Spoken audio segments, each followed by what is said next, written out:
Broadcasting live from the Business RadioX studios in Woodstock, Georgia, it's time for Cherokee Business Radio. Now, here's your host. Welcome to Cherokee Business Radio. Stone Payton here with you this morning, and today's episode is brought to you in part by Alma Coffee, sustainably grown, veteran-owned, and direct trade, which of course means from seed to cup, there are no middlemen. Please go check them out at myalmacoffee.com and go visit their roastery cafe at 3448 Holly Springs Parkway in Canton. Ask for Harry or the brains of the outfit, Leticia, and tell them that Stone sent you. You guys are in for a real treat today. A little bit later in the broadcast, we're going to visit with Mike Sena, with Mike Sena Advisors. But first up on Cherokee Business Radio this morning, please join me in welcoming to the show with Operation Snatchback, Mr. Ron Green. Good morning, sir. Good morning. How you doing, Stone? I am doing well. Every time I see you, every time we visit, you're so enthusiastic. I don't know if it's caffeine. I don't know if it's just a zest for life, but you're always, you just seem to be fired up about what you're doing. And I suspect some of it must be related to mission purpose of this Operation Snatchback. Tell us a little bit about this thing and what it is you're trying to accomplish. Yeah, so you're right. I love what I do. Operation Snatchback is why I walk the face of the earth. That's my first love. It's my passion. Is to build young leaders. That's what we do. So Operation Snatchback Youth Development is a 501c3 nonprofit that focuses on at-risk, marginalized, and underserved youth ages 13 to 24. So usually middle school, high school, and young adults. What we're seeing, Stone, is that, these kids coming up have enormous challenges, whether it be, maybe drug experimentation, gangs, violence, lack of education, poverty or economic deprivation, low self-esteem, peer pressure. The list goes on and on and on, and we're losing a lot of them. So I started this organization to put an end to that and start building young leaders. You started this thing? I started it, yes. I started in 2015.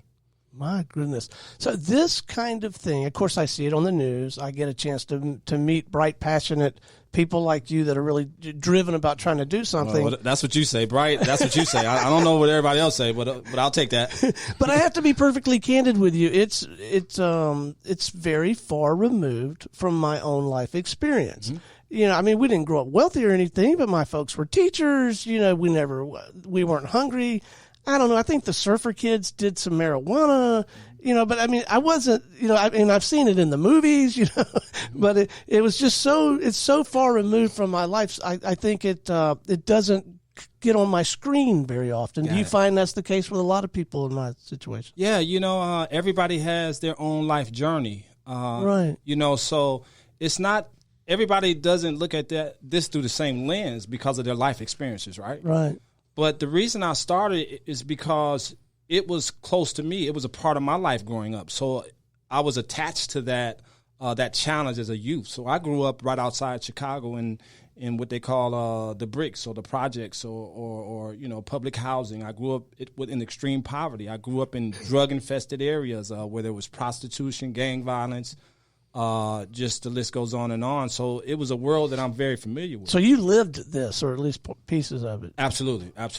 Well, no wonder you're so passionate about it. I am. Like I said, it's close to me, man. I have what we call lived experience, man. So, but by that, I have a responsibility also to impact in that area. Well, it's interesting that's where you landed. Because now what I have done, because I've interviewed thousands of very successful business people, some of them incredibly financially accomplished and accomplished in other ways, and almost without exception, they will specifically articulate this, not just a desire. The word you used was obligation. Mm-hmm. They feel like they want to stretch a hand out and try to help the next entrepreneur, the next group. So you came out of your situation feeling like you had an obligation to try to help other kids that found themselves in that same situation. Absolutely. My philosophy is, today I live a wonderful life. I'm eating good, living good, And you're on Stone's radio show. And I'm on Stone's radio show. What more could you want? So what the hell else could I want out of life? Exactly. Right? So, but if I found a way to climb out the mud, and other people have helped me climb out the mud, right, and to be better and do better in my life, which I have, then I'm charged with the responsibility of helping others climb out that mud, man. That's my philosophy. So, Stone, when I was coming up as a young kid, I made a lot of bad mistakes, man. Coming up in that environment, started selling drugs at age 16, 17, became a drug addict. This is the crack cocaine era. So at 17, wow. I was a full-blown crack cocaine addict, man, at 17. And when most kids are looking to go to a prom or study for a test, I was trying to figure out who I was going to rob, steal, lie to get what my body was craving. Gracious. Yeah. Wow. Wow. Wow. Yeah. Okay. Yeah. It's just a moment of silence. No, that's and there must have been some grand purpose to all this, or some grand design to it, because now you are more prepared, or as prepared as anyone, to genuinely help these kids. They must, when you share that story, they must really identify with you. Have some real credibility. Absolutely, yeah. With these kids. What I understand, Stone, is my greatest asset in life is that I used to be a junkie, that I used to live in the woods, that I used to hold a cardboard sign at that intersection, that I used to live like a maniac and an animal. That's my greatest asset, because through those trials, I've learned how to be resilient, right? There's nothing I can't do in my mind. So this thing we call life is no pressure. When you wake up with a monkey on your back, you got to get dope, and you're hungry, you don't have any place to live, you're coming out the woods. That's pressure, man. So I use my experience to impact not only young people, but in my mind, to impact the world.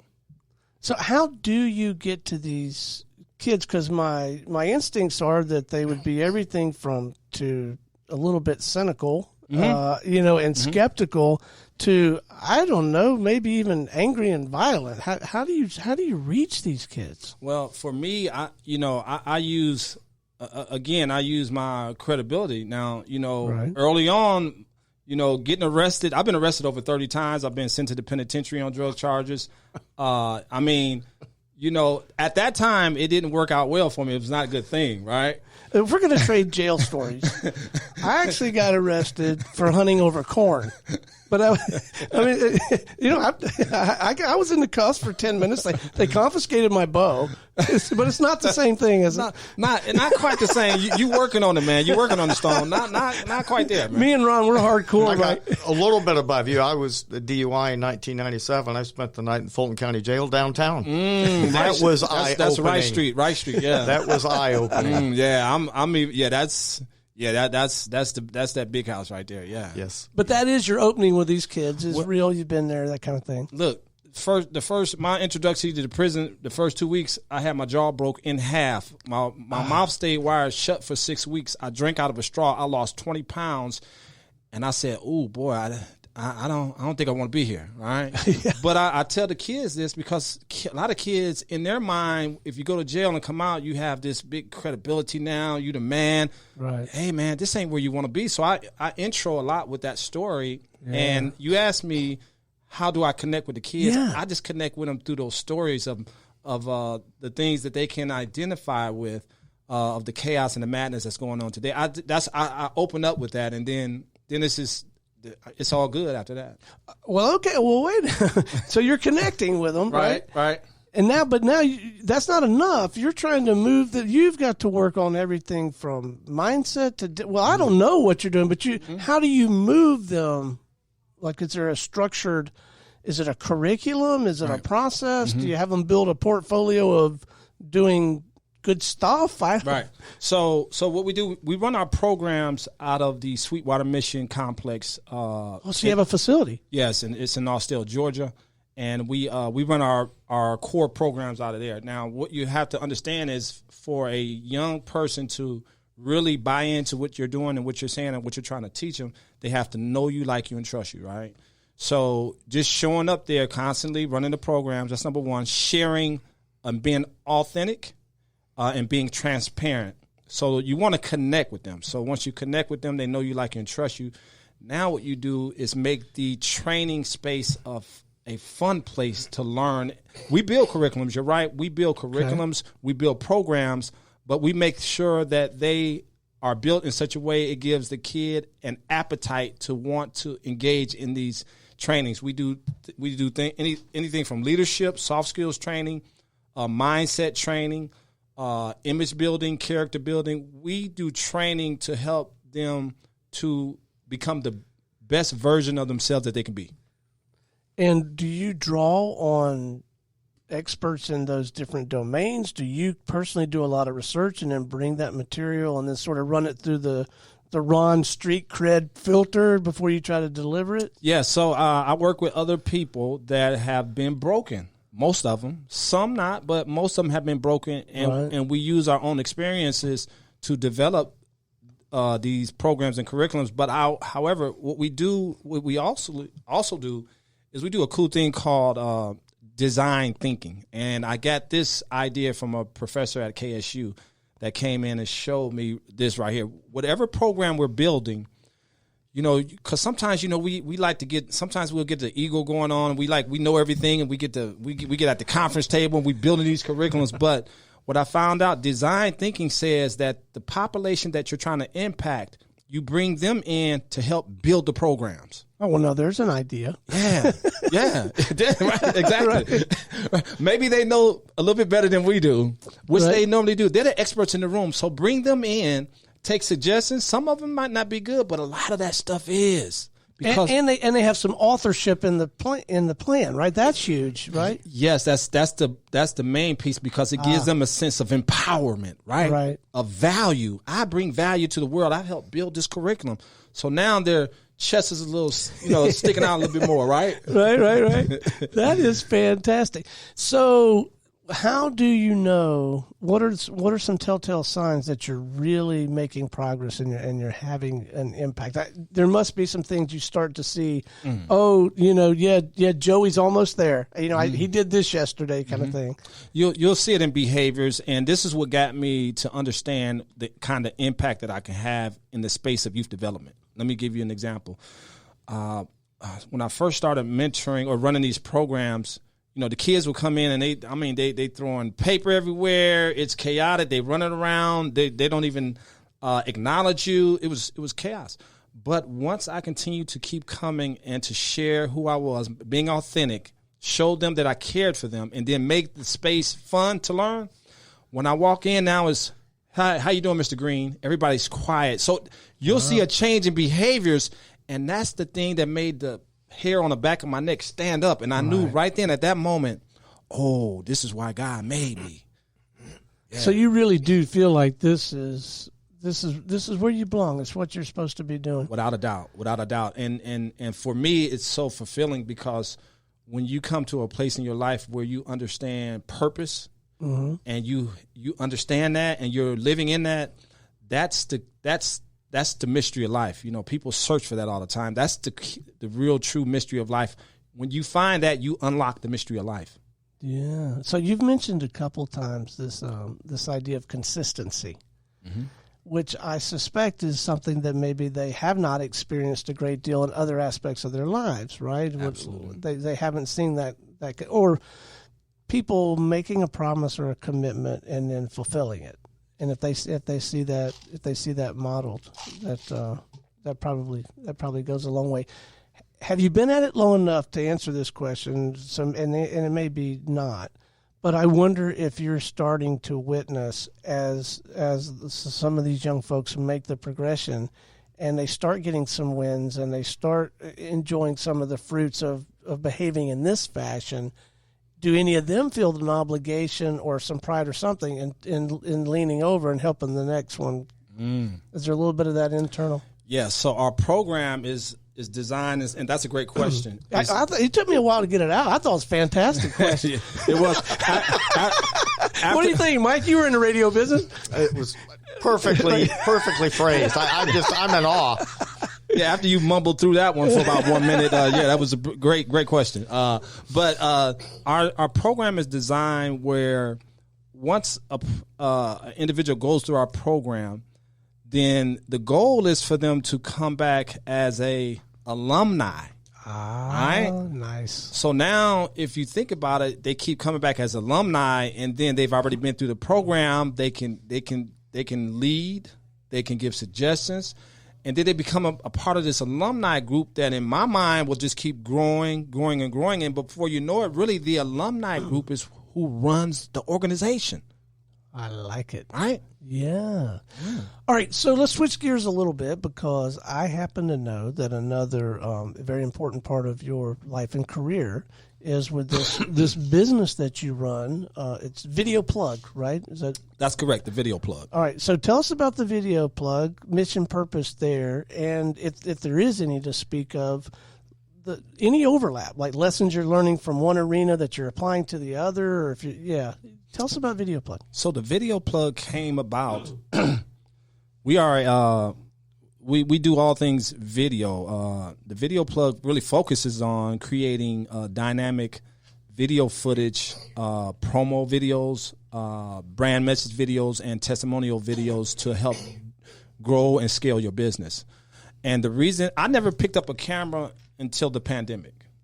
Wow. So I'm not even, but because that I used to sleep in the woods and had a monkey on my back, I feel like I can do and learn anything. This guy does not feel pressure. Like if he's going into to an opportunity, like a big sales call, what I would call pressure doesn't feel like pressure. You're like, hey, it's just another day in the park. Exactly. So what happened was during the pandemic, when everybody or most people panicked, I'm a big reader and researcher. I don't have post-secondary education. I dropped out of school in the 10th grade. I got my GED in prison. But, I read a lot. I research a lot. And what I understand about the 1%ers who own most of the wealth here in America is that when a devastation arises or occurs, they don't panic. They look for the opportunity in the devastation. Well, that's your world. That's probably true, right, Mike? The people with wealth and have that track record, they find opportunity in these things, right? They absolutely do. And it kind of goes back to what we talked about earlier, mindset and where you're starting from. But absolutely, yeah. Yeah. So what I did was I sat down at the table and I had a meeting with myself during this pandemic. I said, Ron, okay, what the hell going on here, right? So what I did through research, I found out that a lot of people were opening up their own small business, side hustle, anything they could do to start a business, but they had these subpar videos depicting what they did and to kind of promote their business. It was cell phone shot, and it was because we all think we can use one. Right. So I said, there it is, right there. I said, you know what? I'll be the video. I'll build a video business. So what I did is I went to the University of YouTube. Right? Yeah. Nice. Big shout out to YouTube, man. I'm telling you. That's where all my barbecue chops have come from. Everything I know about smoking a Boston butt came off of YouTube. I mean, YouTube, man, phenomenal resource, man. Use it, man. So I went to the University of YouTube. I bought the equipment. I made an investment, and then I learned the business, and I'm still learning the business. So I'm working on mastering the business now. So that's how the video plug came to be, man. So we're doing great work here. I stay very busy. I'm building and scaling it, but it's just a test. It's just a great testament to how, no matter what circumstance, no matter what happens, definition of problem is that which can be solved, right? So it's just a mindset, like my man said right here. It's all about mindset. How are we looking at it, man? And once you develop the correct mindset, you really become unstoppable. So a little bit of tactical advice for people like me with a cell phone. The first piece of advice is at least reach out and have a conversation with Ron Green. Right. But I get the sense, and I really don't know other than some brief conversations you and I have had, but my instincts tell me, even if it's the most polished video in the world, if someone comes in here and does a video of me talking about mission and purpose of Cherokee Business RadioX, just me talking about how great we are and throwing it on the internet and social media, that's not really a solid strategy. It's not. It's fun, and your mom likes it, right? Or at least my mom will. She'll share it. But, right. But you have the technical expertise, and you've learned it the hard way. But you're as much a I don't know what you call it, like a strategist, a marketing strategic resource as you are a camera guy, if not more so, right? Right. So there's a big difference between someone who just takes footage, right, who goes and captures footage, or someone who is a video strategist. I'm a video strategist, right? Okay. So I develop systems using videos to help grow and scale your business. So we talked earlier about promo video, something quick, should be 30, 45 seconds, no longer than a minute. I saw one this morning. Yeah. Our buddy John Clunan, shout out to John. Big shout out to John Clunan. Hey, go on Audacity's website, Audacity Marketing, and listen, look at the promo video for that guy. He's smashing watermelons in his video, and I directed all of that. But that's his personality. He's bigger than life. So, like if you did one for Mike, we probably wouldn't have Mike smashing watermelons because it wouldn't fit his brand. We'd have him on a horse because he plays polo. Right. There we go. I actually did a promo video at the polo field. It turned out really well. It's probably 4 or 5 years ago. It's time to re-air it. But you gotta fit it. It's not a one size fits all kind of thing, right? No, it's not one size fits all at all. So it's got to be a strategy. People want to know who you are, and then it has to match up with the video, and then it's the placement of the different videos. There's 3 types of videos really to grow your business: a promo video, brand message video, and testimonial videos. They work together hand in hand to drive clients to your products and services. If you think you could just get one video, this is the biggest myth in the video world ever. If you think you can just go purchase one video and all of a sudden the phones are going to light up and you're going to be on Forbes magazine, you're highly mistaken. It is a strategy of different videos to help pull people and hold their hand to different places till they're ready to punch the button. Yeah. That's it. So where is this business headed? Are you in the mode of expanding that business and bringing on more clients? Are you gravitating to certain industries, or? So the goal is to grow, scale the business from Cherokee outward. So I want to build have different actual brick and mortar studios where you see the name Video Plug. You're going to get a quality video that's really going to be dynamic. So we're just focusing on growing and scaling. And we're getting busy now. I have an intern working and another person with me, but we're looking now at probably this year start to actually hiring additional staff because the workflow is just that busy now. So we rocking and rolling, baby.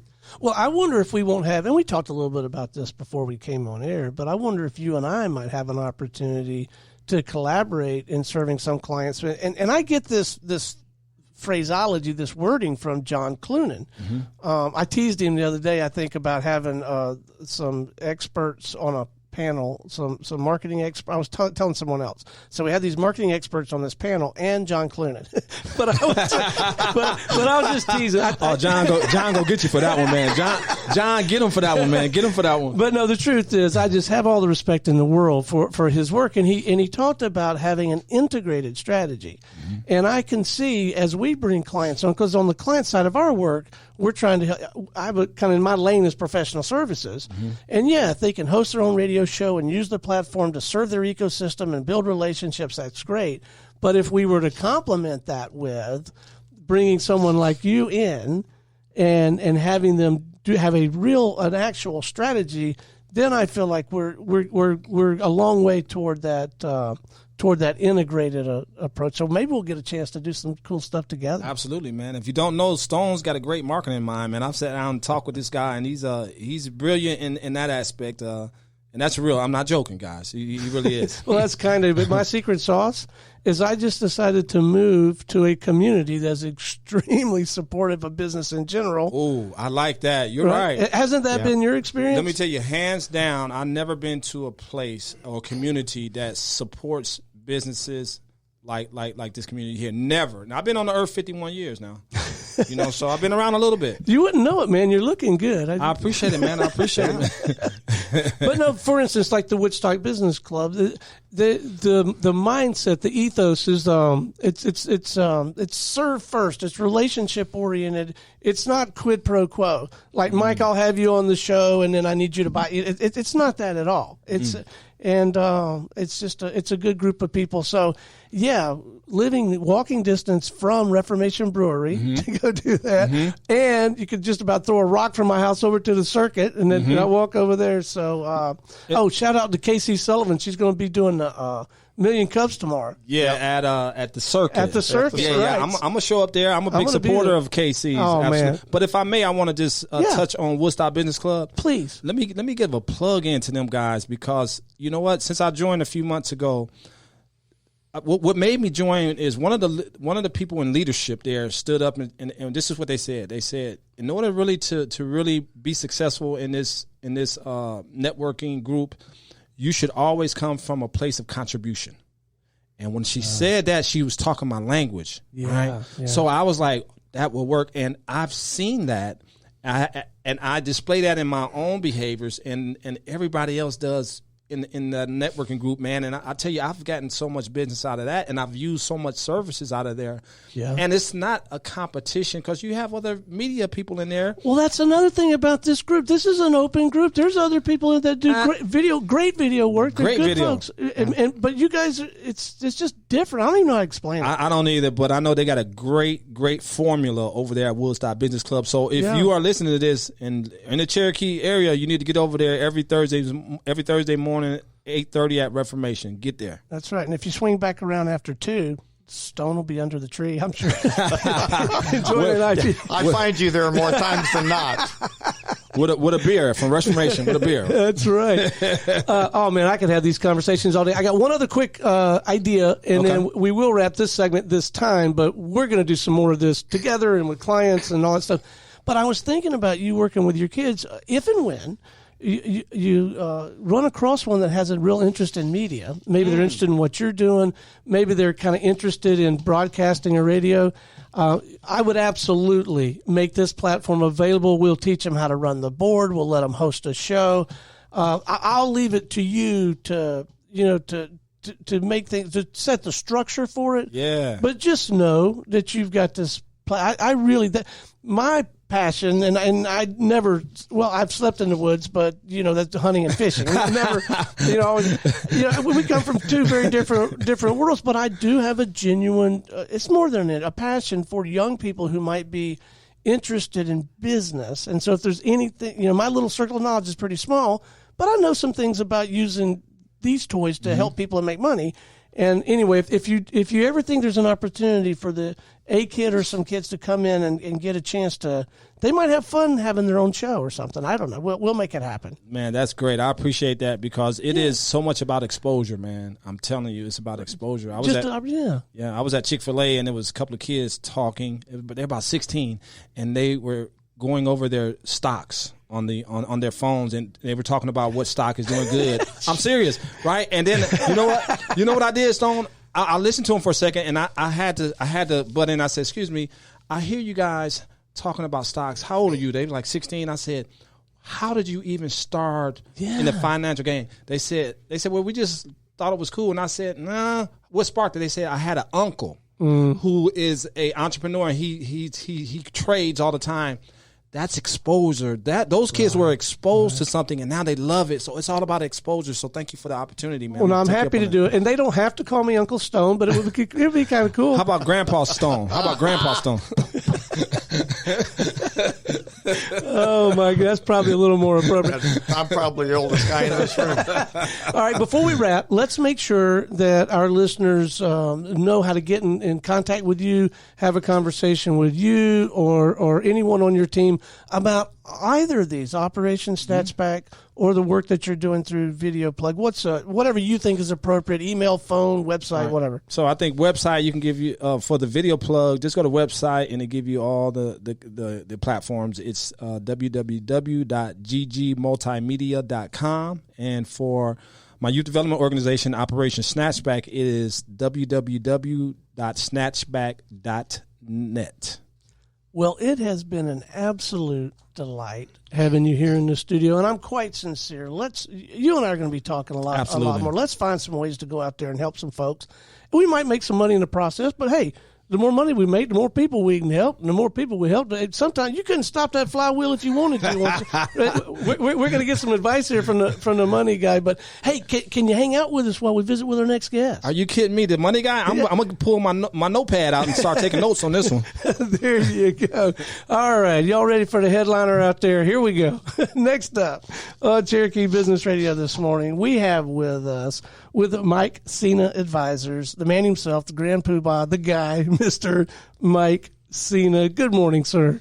Very good morning to you. What a pleasure to follow that act, Jumpin' Jiminy. I can go in a number of different directions. One of the things I do want to touch on, again, it's to me this vibe and this youthful energy in the city of Woodstock and Cherokee County. It is such a neat place, and I'm thrilled to be a part of it.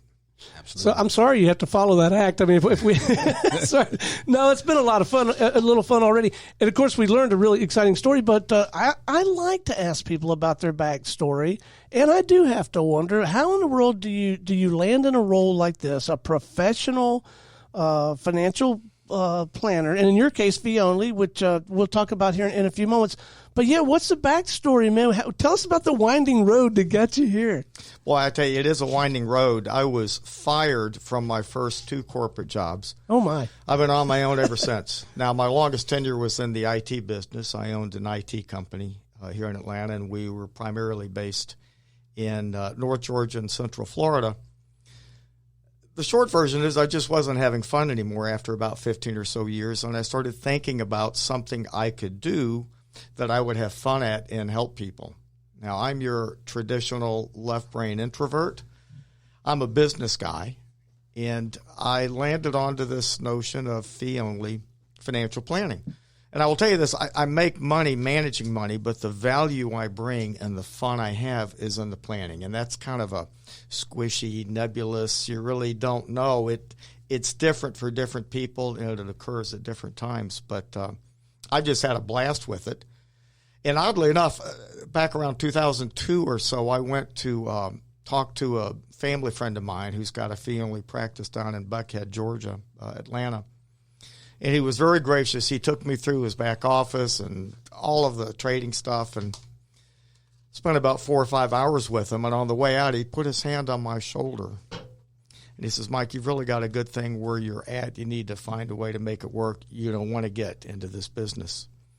And that was like, waving the proverbial red flag at me. Here, hold my beer, and I'll show you. But I got to tell you, I started this in 2008. The economy slid into the abyss. I went through a very difficult divorce. You started this in 2008? It was a brand new business. And it's been an education. I'll bet it has. So the type of person, and I know those of us with small, medium-sized businesses, we're often tempted to take business wherever we can get it, right? And in most cases, and maybe this is the case for you, there are some clients who are just more of a hand-in-glove fit for your style, your approach. Has that been your experience? And if so, what does that person or couple or family look like? That's a really great question. I'm still trying to figure that out. But what I can come down with is the people that I work with now, there is an emotional and an intellectual connection. Now, I work with primarily people in their middle 40s to middle 70s. I have a lot more fun with younger people. I've got time. I have a chance to actually make a big difference in their lives. Sometimes when somebody comes to me and they're 65 and they're approaching retirement, there's not a lot I can do. There's not much time to actually implement small technical things that will add up over a long period of time. But I have so much fun working with people and getting to know people. And I think one of the big ahas for me is it's never about me. It's about them. Mm. And I think the greatest lesson I've learned, and probably, Ron, for you and your kids, is this ability, this art of listening, emptying your mind and being genuinely curious and listening to people. And they know when you're listening. It makes a huge difference. And I'll raise my hand. I wish I'd have learned this 15 years ago when I had a teenager.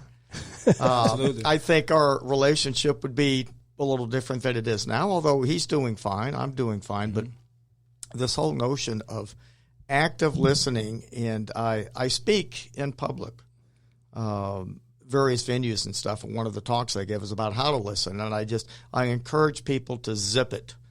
Just keep your mouth closed and listen, and people will, it's amazing what they'll tell you if you let them. Yep. And that's how you really get to know people. And, this goes really kind of deep, but money is very emotional. It's very deep. Most people would rather get naked than talk about their money. I mean, really get down to what's driving money. And when I was on the radio a few years ago, WSB, a lady I was on the radio with, we had terrific chemistry, and she introduced me to this notion. I never really thought about it quite this way before, but there's a lot of shame that people carry with them regarding money. We've all made mistakes. Pretty much everybody has been screwed by an advisor at some point in time.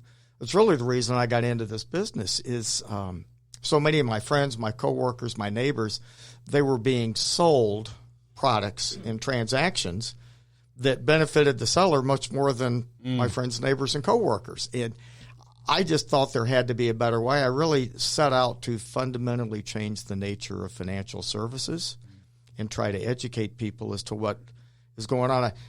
I love to tell the story that Wall Street, it's a manufacturing business. It's no different from General Motors, DuPont, Johnson & Johnson. They manufacture financial products to sell.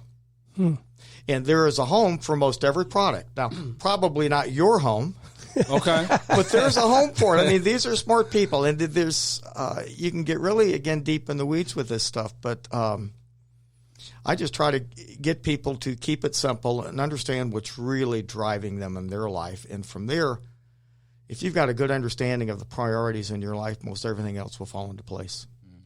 So how does the whole – well, let me back up. I'm gonna ask how the whole sales and marketing thing works for a guy like you. But before we even go to that, I have to believe the level of trust – I mean, you got to have some trust if you're going to come in my shop and be on my show. Like, I'm not going to ask you, stupid questions, and I'm not going to make you look dumb, But the trust that one must have to even have a conversation with you about their money, much less take your counsel of what to do with their money. So, the whole sales and marketing thing, to me, what you do looks like it would be a heck of a lot harder to sell than what I sell. That's a great point, too. Yeah? That's a great point. Well, I got to tell you, and part of, I don't want to phrase this, so much of Wall Street, so much of financial service is selling oriented. And I've written about this and I've spoken about this. There are some people remarkably charismatic that have a beautiful white smile and they look you right in the eye and they know what to say. I don't want to use the word manipulate, but I'll go back to it. A lot of people have been sold bad stuff. So the whole nature of financial services is based on sales. That is not how my practice is set up. And I'm going to go to the video thing. I started doing videos a few years ago. I had a guy that helped me with them. And over time, it started to deliver an authentic brand that people became comfortable with. And I'll raise my hand when the pandemic started. My access to this guy was gone, and I was flipping out. I was like, what am I going to do now? And I did the dreaded iPhone thing in my kitchen, and I just started doing minute to minute and a half, 2-minute short videos on different topics that I think resonate with people. And the phone's been ringing, and it's consistency is key. And you have to have an authentic message, and there's a good fit client for me. I've learned to recognize that over the years, and I'm not for everybody, and everybody's not for me, but I have a pretty unique and boutique-type practice where I help people with a number of situations in their life. And I'll tell a story. I have a client that's in South Carolina whose wife developed cancer. I was the first person he called. And it really touched me. He's got a brother But he says, you're the closest thing to a brother I have. Now, I've been working with this guy for about 4 years. And that's the kind of relationship that I have with my clients. And I help them with any number of things beyond just money. And to me, money is a tool, but we're only here for so long. And, you know, I practice a lot, try to teach people to make the most of what they have and live in the present. That's good. And do not be so focused on the future in what I call the number that you miss what's happening right here in front of you. So this term, we've mentioned it a couple times, fee only. What exactly does that mean, and why? Why did you go that route? Well, that just flies over everybody. Said nobody knows. There's so much jargon in my business, but fee only. Yeah, when I first heard it, you guys were fee only. I just was like, okay, I'm not going to even ask what that is. Go ahead. Fee only means I don't make any money from the sale of a product or a transaction. I don't sell insurance. I don't sell securities. And I take it even a step further. Most people, even fee-only financial planners, they get a percentage of assets under management, typically around 1%. And the relationship I have with my clients, it's a flat fee annual retainer. I don't manage money. I help people manage their net worth. And it's eminently transparent. We have a good understanding of what's taking place and how the transaction and the relationship develops. You'd be amazed how many of my brethren that sell insurance, and they'll have a conversation with their client, and the client will, well, how much is this going to cost? It's not costing you a thing. You'd be amazed how many people that work with primarily insurance people have no idea what they're paying. And I don't object to how a man earns a living or a woman earns a living.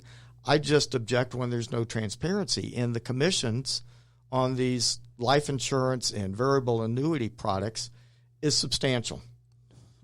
And they're very complicated. Now, saying I don't sell insurance, it doesn't mean I don't advise on it, and it doesn't mean that I don't encourage it when it's appropriate. But I've tried to set up a practice that is objective and focuses more on what's best for you, not what's best for me. So do you find yourself working with couples? You probably do, right? Married people. Well, you just mentioned because of the gentleman. So don't you have to be like part couples therapist early in the relationship? You have no idea. I got to tell you, like I said, this has been an education and a journey. In almost every case, even in my marriage, money was a heap big deal. Yeah. But I bet it is in most, right? It is in mine. Yeah. It is. And, trying to navigate that, again, I try to take the approach, the first thing I generally try and do is get people to write down and understand what the priorities are in their individual lives. And when there's commonality, that helps. Once we get to that point, then we can start talking about the basics of money. And I can tell you, the two most dreaded words in my English language is budget and behavior. That just sends people to the moon. I don't like to use the word budget, and I hardly ever use budgets. I try to get people to figure out what's important, and the budget will fall into place. And to a degree, the other thing I try to get married couples to agree on is it's our money. Yeah. And I have a relatively new client I've been working with for about a year in getting back to this therapy thing. My objective with them is just to get them to sit and talk once a month for 30 minutes about money. And they don't. They have a hard time with that. And it kind of goes back to this notion of learning how to listen. People know how to listen. People engage with a little compassion and have some understanding. I can tell you, I had a very deep conversation, I call meaningful conversation, with my son at the beginning of this year. I really had no idea what he had in mind, but it was kind of what a terrible dad I had been. I just let him go on for about an hour, and then we talked for another 2 or 3 hours after that, and I explained my life, my upbringing, and how I like to figure out things on my own, and how the last person on the planet I wanted to get advice from was my dad. It just having that conversation with respecting each other's values and positions, it just goes a long way towards increasing and enhancing marital harmony. Well, no, the listening to communication. If you get both partners on the same page in general, and recognizing and acknowledging and being okay with the differences, even, I mean, I suspect that could mean a lot of more zeros at the end of the day. A lot, right? Or at least a lot more. Just what was the harmony? Somebody said earlier, right? I get that, and yes, you're right. It does. They go hand in hand. But there was I'm part of this nationwide peer-to-peer kind of mentoring group of financial advisors, and we have these calls a couple of times a month. And one guy put it was beautiful. I'll mess it up, but it's not so much return on investment, but return on life. And I'm more focused on helping people make the most of what they have. And one of the things I have learned as well is it's amazing how little I need financially to be happy.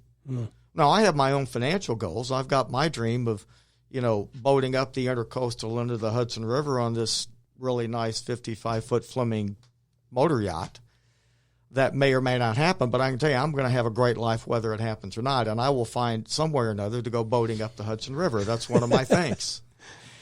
Anyway, trying to just get people to shed the layers of emotion and shame and fear and whatever else might be driving them to understand what's good, what's working, and try to stay focused on what is working rather than focusing on what's not. I can tell you every time when I get in trouble, and I call it, crossing the trouble line, is when I start thinking about what is missing in my life. I mean, I can get pretty deep here, but it's I just try to get people to focus on what's good, what's working, make the most of what they have. So I wrote a book a few years ago called Raise Your Hand If You've Ever Done Something Stupid with Money. So we all can. Right. I want to redo the book, and I want to cross out stupid and write human above it, because that's the essence. We're all human. We're fallible. We make mistakes. We make poor judgments.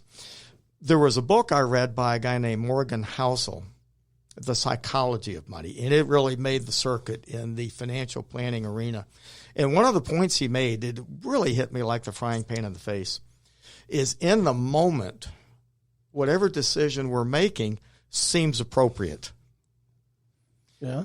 Okay. And, that just, it really kind of struck me as like, well, duh. I never thought about it that way. One of the other things that financial planners, financial advisors in general do is, good ones to a degree will kind of sit on the shoulder like a little angel or devil, depending on your point of view. People will make better financial choices if they know somebody is paying attention. Huh. So I want to hear more about the book, and I know you're a speaker as well. I want to ask about that before we wrap. But back to the sales and marketing thing. A guy like you, I suspect you don't pick up the phone. Running an ad, it's got to be. Is it all referral, relationship? How does it work for a guy like you? It comes in so many different places, and you never know where a little seed will be planted and grow. I can tell you I've done my share of cold calling. This is a fun story that you both might enjoy. When my son was born, we got this 4-foot-tall It's a Boy thing. Well, I set it in a chair across from my desk, and I drew a face on it, so I had something to talk to when I'm making cold calls. So you used to cold call people out of the blue with the idea that you would land some number of them as clients. Just start a conversation. Right? Yes, and I never really did, but it starts a conversation. And I think every financial advisor goes through a period of that, of trying to find what works for them and what doesn't. And it's like Ron was saying before, it's a consistency and it's a process, and it's not just one thing. There is no just one thing. It's something that evolves over time. And a lot of it is speaking. I rarely speak about money per se, Roth IRA or traditional IRA or SEP or college funding, this kind of stuff. I tend to speak about more life issues, and that tends to attract interest, and it just leads to another conversation. I love the idea of cold calling, because it's the toughest form in attempt to gain a client, but in the process, in my opinion, tell me if I'm wrong here, in the process, it really it really fortifies you and makes you better at what you do. It does. And I'm going to tell you, we all hate rejection. I hate rejection, but you've got to get over it. Mm-hmm. And one of the other things that it forces you to do, and I likened it, it's just training. Mm-hmm. It forces your brain to think and listen, and it's amazing what you can pick up over the phone. Yeah. It is amazing. If you're paying attention and listening, emotion comes through the phone that you wouldn't ordinarily get even in an in-person meeting. And I've learned to be much more comfortable on the phone by forcing myself to do this. And, some days I'd only make 5 calls.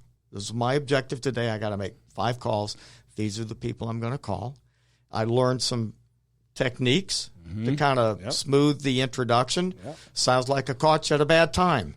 Most of the time they'll say no, and we'll go on. And I have found that abject honesty works best.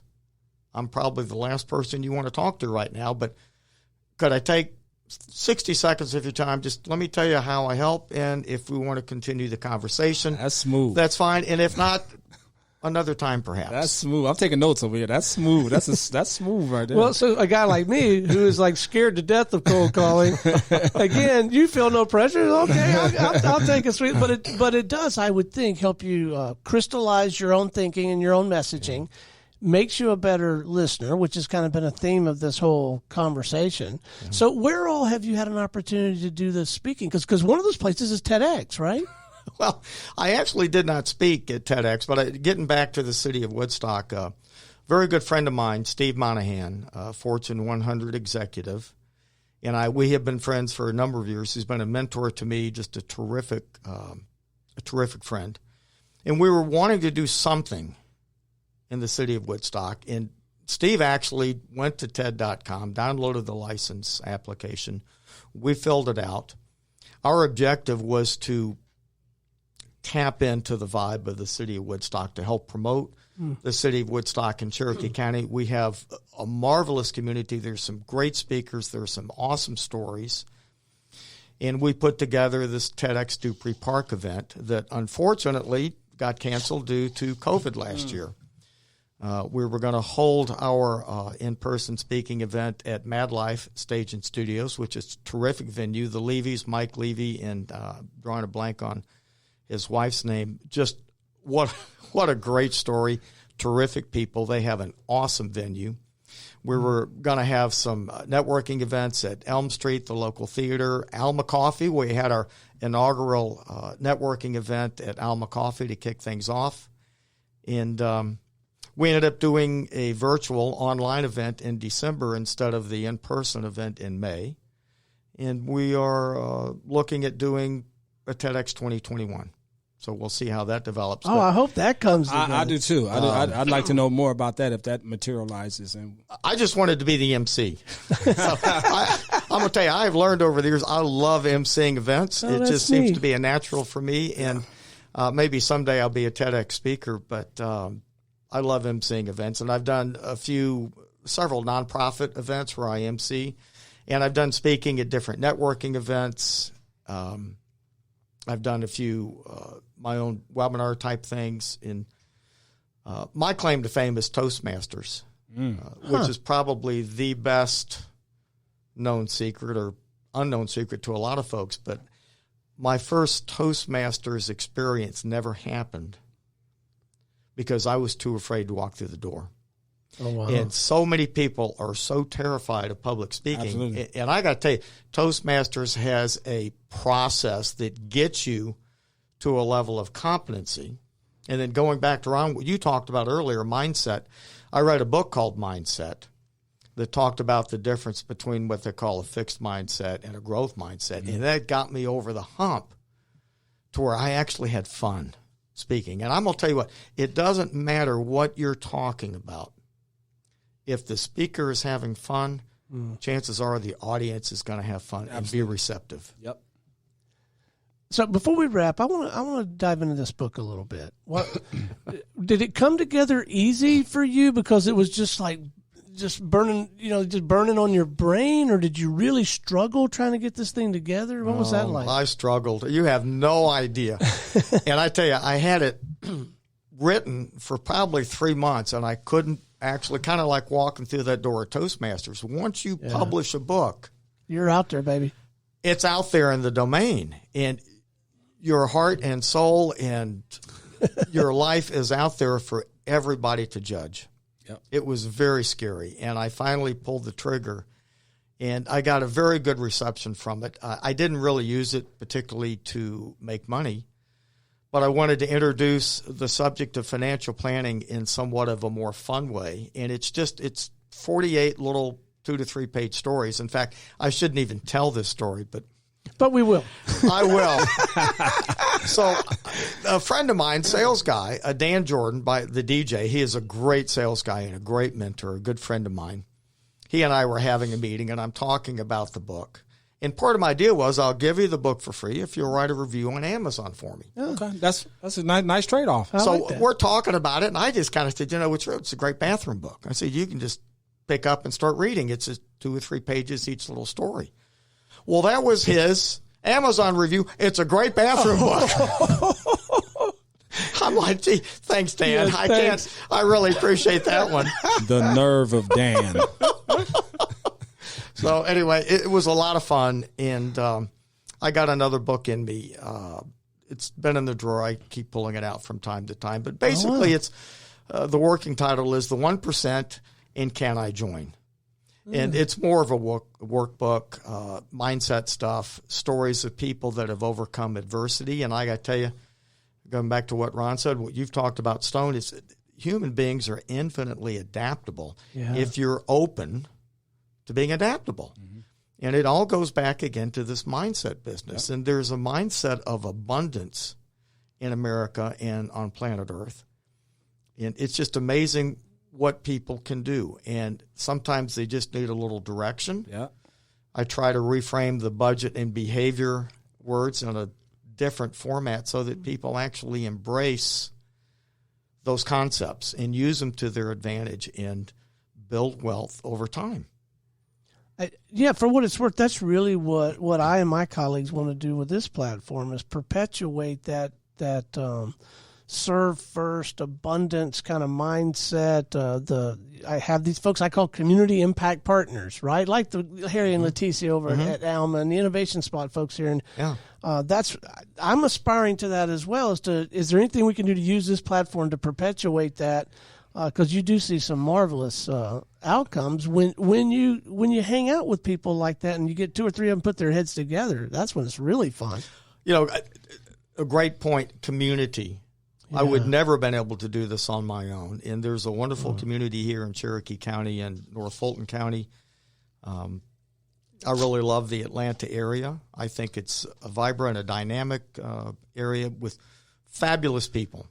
And community has been what's helped me more than anything. And I'll go back to my Toastmasters experience, which taught me how to tell a story, which taught me how to write a story, which taught me how to publish a book, which taught me how to have fun speaking, which taught me how to lead meetings and help set me up for being able to produce the TEDx that we pulled off last year. It was a phenomenal experience. And the last thing I'll say about it, I met people that I would have never met in any other format, any other way.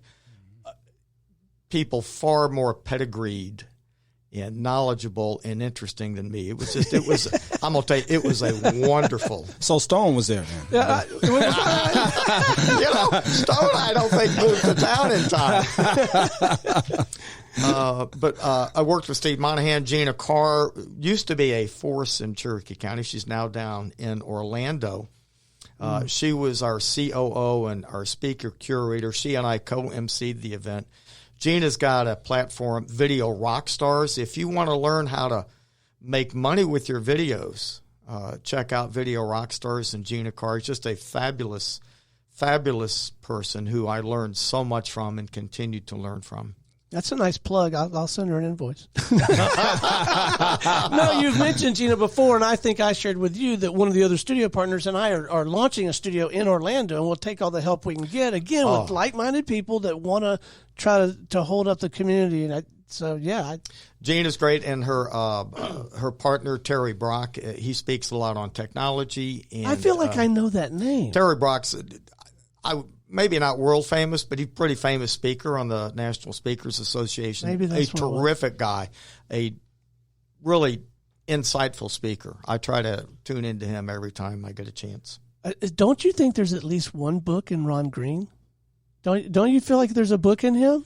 There's got to be, right? Boy, absolutely. To talk about adaptability, overcoming adversity, we got to help you get a book. The nature you may not want our help, but you got to get a book out. However you do it, of human beings. Well, Ron, I'll invite you to Cherokee Toastmasters. Okay, that may be a start for you. It's the best Toastmasters club in Cherokee County. By the way, another plug: we're looking for an in-person venue. We've got a couple of for the Toastmasters. Looking for somewhere to meet. How often do you have like Margarita Mondays? How's this thing work?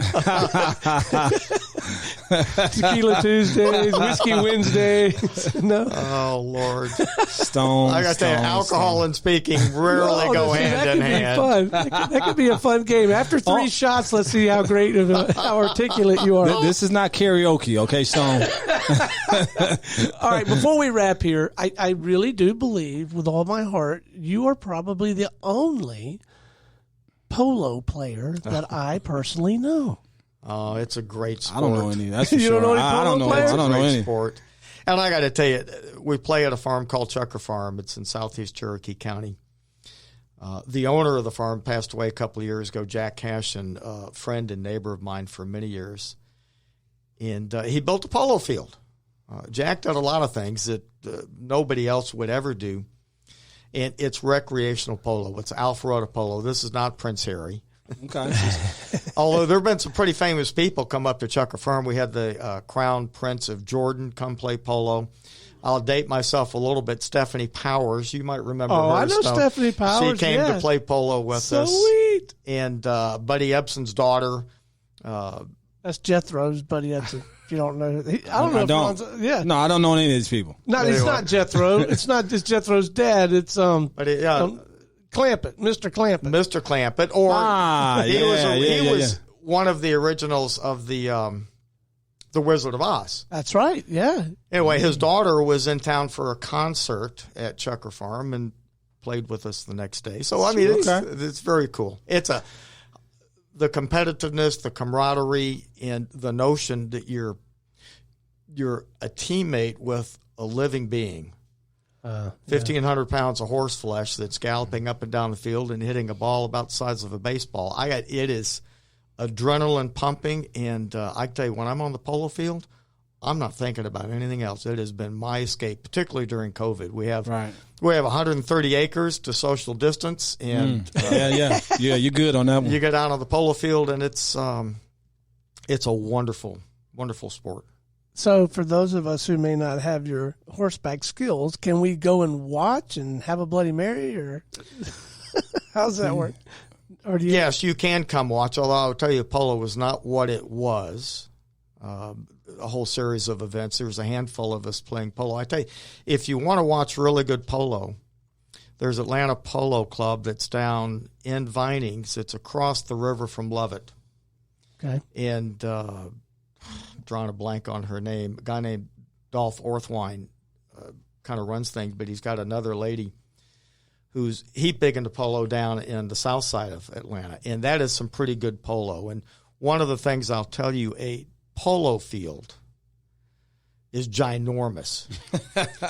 You can almost see the curvature of the earth. It is the equivalent of 9 football fields. Well said. Well said, my friend. So it's like 3x3 football field kind of thing. So anyway, they're starting up the middle of this month or September. I gotta tell you, fall polo was the best time to watch polo because the horse has been going all summer, and the weather's moderating. I'll try to keep you guys up to speed. Well, keep me. I'd go. We'll make a visit down to Vinings and watch some pretty good polo. Now that would be fun. It's so far removed from my world, and I think mine too. Maybe a little bit from yours too, right? I mean, there's not a lot of black guys playing polo, man.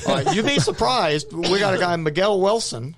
Okay. You ought to connect with him. He's in the fashion business. Okay. And he has a nonprofit that focuses on helping at-risk youths, and he has a polo scholarship where he gets young black kids out of the inner city on a horse. Oh, wow. I love it. And teaching them about polo. And Miguel's a pretty good polo player. He is a great guy. And I got to tell you, you talk about somebody that understands publicity. Yeah. He's got a cameraman wherever he goes. I've learned a lot from Miguel. He's a terrific guy. No, that's awesome. I've really awesome. enjoyed getting to know him. And he's got an event coming up. I don't know if it's at Atlanta Polo or not, but he has an annual event that he raises money for his nonprofit. Last year, you may recall, we had somewhat of a flood. And I don't know if it's spring or fall, but it kind of rained out his event. It was unfortunate. But Miguel Wilson might want to connect with connect me. Absolutely. He's a super neat guy. And you think there might be like a fundraiser where we really could go and watch stuff and bid on stuff? I love the fundraisers. Mine are usually centered around alcohol, like the bourbon. I went to the Bourbon Gala for Enduring Hearts. I mean, I loved every minute of that. All right, where can our listeners go if they'd like to reach out and get together with you and have some of these conversations and just and get a little bit of direction and counsel, and most of all, a guy who will sit down and listen? Well, thank you. Best way to reach me is Mike at Mike Sena, SENA Advisors.com. That's ADVISORS. MikeSenaAdvisors.com. You can go to the website. You get a little feel for what we're trying to accomplish. And it's been great fun. Well, this has been a great deal of fun for me. Very informative. Also, if you're having trouble reaching Mike, which I don't think you will, if you just walk up and down Main Street, you'll bump into him, because I see you 2 or 3 times a week. Anyway, and if you mention to him, I will share this with you, and this has been my experience already. If you share with Mike, like I have, hey, I'm looking for this, I need this. I mean, it's like he just, okay, that's his job this week. I'm gonna go help Stone. No, he's that guy, right? That's good. And That's he good. Genuinely listens to what it is you're trying to accomplish, and if he can, he will help you. It's such a pleasure to have you both in the studio today. So thank you both, and don't make this a one and only thing. Let's circle back from time to time. I know you and I've got some designs on doing some stuff, collaborating together. Ron, and I don't know, Mike, maybe you and I'll find an excuse to hang out together more as well. Bourbon. There you go. We'll have the Mike Sena Business RadioX bourbon tasting. I'll go for that. All right, until next time, this is Stone Payton for our guest today, Ron Green and Mike Sena, and everyone here at the Business RadioX family, saying we'll see you next time on Cherokee Business Radio.